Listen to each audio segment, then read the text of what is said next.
ಇವತ್ತು ಈ ಜನನೆಲ್ಲ ನೋಡಿ ಪ್ರಸನ್ನವಾಯ್ತು ಥಿಯೇಟ್ರು. ನಾನು ಇದೇ ಪ್ರಸನ್ನ ಮಗಳಲ್ಲಿ ಆಡ್ಕೊಂಡ್ ಬೆಳೆದ ಮಗು. ನಮ್ಮ ಮನೆ ಇಲ್ಲೇ ಹಿಂದೆ ಇದ್ದಿದ್ದು ಕೆಂಪಾಪುರ ಅಗ್ರಹಾರದಲ್ಲಿ. ನಾನು ಯಾವಾಗ್ಲೂ ಒಂದು ಮಾತು ಹೇಳ್ತಿರ್ತೀನಿ, ಈ ಭಕ್ತರೆಲ್ಲ ಒಂದ್ ಕಡೆ ಸೇರಿದ್ರೆ ಅದು ದೈವ ಮಂದಿರ, ಈ ದೇವರೆಲ್ಲ ಒಂದ್ ಕಡೆ ಸೇರಿದ್ರೆ ಅದು ಚಿತ್ರಮಂದಿರ ಅಂತ.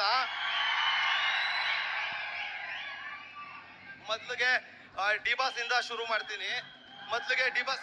ಮಾಡ್ತೀನಿ. ಎಲ್ಲ ಅಣ್ಣನ್ ಸೆಲೆಬ್ರಿಟೀಸ್ಗೂ ನಮಸ್ಕಾರ. ಈ ಸಿನಿಮಾ ಹಿಂದೆ ಒಂದ್ ಶಕ್ತಿ ಇದೆ, ಅದು ಬರೀ ಬೆಳಕಲ್ಲ, ಅದು ದಿವ್ಯ ದರ್ಶನ. ಅಣ್ಣನ ಹೆಸರು ಬಂದ್ರೆ ಥಿಯೇಟ್ರು ಹೌಸ್ಫುಲ್ ಪ್ರದರ್ಶನ. ಇದು ಅವ್ರ ತಾಕತ್ತು.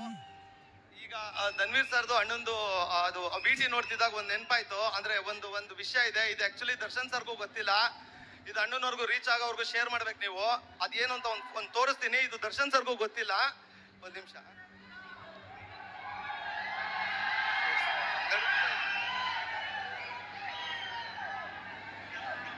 ಈಗ ಇದೊಂದು ಫೋಟೋ ಬಂತು, ಧನ್ವೀರ್ ಸರ್ ದರ್ಶನ್ ಸರ್ ಹಿಂದೆ ಇರೋದು. ಈ ಫೋಟೋನ ಒಂದಷ್ಟು ವರ್ಷಗಳ ಹಿಂದೆ ನಾನ್ ಬರ್ದಿದ್ದು, ನಾನ್ ಮಾಡಿದ್ದು ಈ ಫೋಟೋ. ಇದು ಇದು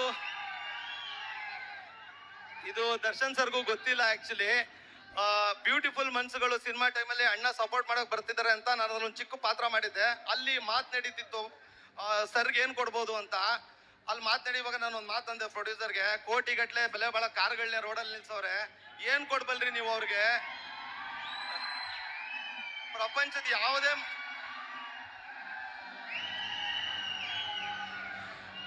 ಯಾವುದೇ ಮೂಲೆಯಿಂದ ತಂದ್ರು ಅದು ಅವ್ರು ನೋಡಿರ್ತಾರೆ, ಅವ್ರ ಗೋಡನಲ್ಲಿ ಇರುತ್ತೆ.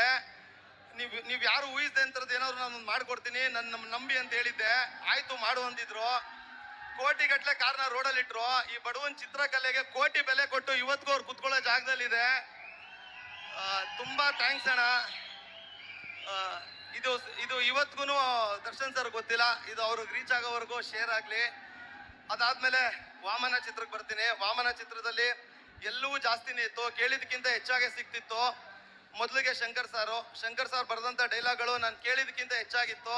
ಯಾವ್ದು ಹೇಳ್ಬೇಕು ಯಾವ್ದು ಬಿಡ್ಬೇಕು ಅನ್ನೋದೇ ಗೊತ್ತಿಲ್ಲದಷ್ಟು ಚೆನ್ನಾಗಿತ್ತು. ಅದಾದ್ಮೇಲೆ ಚೇತನ್ ಸರ್ ಬಗ್ಗೆ ಹೇಳಲೇಬೇಕು. ಚೇತನ್ ಸರ್ಗೆ ಡಾಲ್ಡಾ ಕೇಳಿದ್ರೆ ಬೆಣ್ಣೆ ತರಿಸ್ಕೊಡೋರು, ಕುಷ್ಕ ಕೇಳಿದ್ರೆ ಬಿರಿಯಾನಿ ಕೊಡ್ಸವ್ರೆ ಅಂತ ಒಳ್ಳೆ ಪ್ರೊಡ್ಯೂಸರು. ಮತ್ತೆ ನಾನು ಗ್ರೀಷ್ಮಾ ಮೇಡಮ್, ಇದು 3ನೇ cinema. Thank you ma'am. Taramma ಅವ್ರ ಜೊತೆ ಎಕ್ಸ್ಪೀರಿಯನ್ಸ್ ಚೆನ್ನಾಗಿತ್ತು. ಸಂಪತ್ ಸಾರು, ಆದಿತ್ಯ ಮೆನನ್ ಸರ್ ಎಲ್ಲರ ಜೊತೆ ಮಾಡಿದೆ. ಇದೆಲ್ಲ ಆದ್ಮೇಲೆ ಒಂದ್ ಎರಡೆರಡು ಲೈನ್ ಹೇಳ್ಬೇಕು, ಬಿಕಾಸ್ ಇದ್ರಲ್ಲಿ ಒಂಚೂರು ಇಂಗ್ಲಿಷ್ ಬರುತ್ತೆ, ಬೈಕೋಬೇಡಿ. ಯಾವಾಗ್ಲೂ ನನ್ನ ಮೀಡಿಯಾವ್ರು ಕೇಳ್ತಾರೆ, ಸುದಿ ನೀನ್ ಪ್ರಾಕ್ಟೀಸ್ ಮಾಡ್ಕೊಂಡ್ ಬರ್ತೀಯಾ ಅಂತ. ಯಾವತ್ತೂ ಮಾಡಿಲ್ಲ, ಇವತ್ತು ಮಾಡಿದ್ದೀನಿ ಎರಡೆರಡು ಲೈನು. ಯಾಕಂದ್ರೆ ನಂಗೆ ಇಂಗ್ಲಿಷ್ ಬರಲ್ಲ, ಅದಕ್ಕೆ ಮಾಡಿದ್ದೀನಿ. ಗ್ರಾಮರ್ ತಪ್ಪಾದ್ರೆ ಕ್ಷಮಿಸಿ.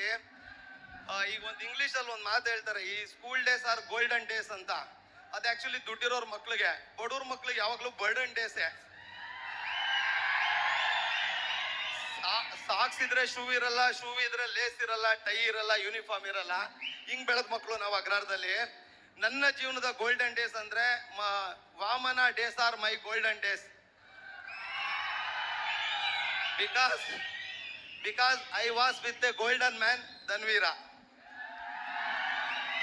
ಅವ್ರ ಹೆಸರಲ್ಲೇ ಗೋಲ್ಡ್ ಇದೆ. ಹಂಗಾಗಿ ತುಂಬಾ thank you Dhanveer sir. Entire ಟೀಮ್ಗೆ ಥ್ಯಾಂಕ್ಸ್ ಹೇಳ್ತೀನಿ. ಅಷ್ಟು ಪ್ರೀತಿಯಿಂದ ನೋಡ್ಕೊಂಡಿದ್ದಾರೆ ನನ್ನನ್ನ. ನನಗೆ ಯಾವಾಗಲೂ ಧನ್ವೀರ್ ಸರ್ ನನಗೆ ನಾನು ಮೊನ್ನೆನೂ ಹೇಳಿದೆ, ಡಿಬಾಸ್ ಜೊತೆ ನಾನು 2 ಸಿನಿಮಾ ಮಾಡಿದ್ದೀನಿ, ಬಟ್ ಅವ್ರ ಜೊತೆ ದಿನಗಳು ಕಳೆದಿಲ್ಲ. ಬಟ್ ನಾನು ಧನ್ವೀರ್ ಸರ್ ಜೊತೆ ಇದ್ದ ಅಷ್ಟು ದಿನಗಳು ನನ್ನ ಕಣ್ಣಿಗೆ ಇವರು ಡಿಬಾಸ್ ಸರ್ನೇ ಕಾಣ್ತಿದ್ರು. ಬಿಕಾಸ್ ಅವ್ರ ಹುಡುಗರನ್ನ ಹೆಂಗ್ ಪ್ರೀತಿಯಿಂದ ನೋಡ್ಕೋತಾರೋ ಹಂಗೆ ಇವ್ರ ಹುಡುಗರನ್ನ ಪ್ರೀತಿಯಿಂದ ನೋಡ್ಕೋತಿದ್ರು. ನಾನು ಇವರಲ್ಲಿ ಅವರನ್ನೇ ಕಂಡೆ. Thank you Dhanveer sir, thank you so much. Thank you.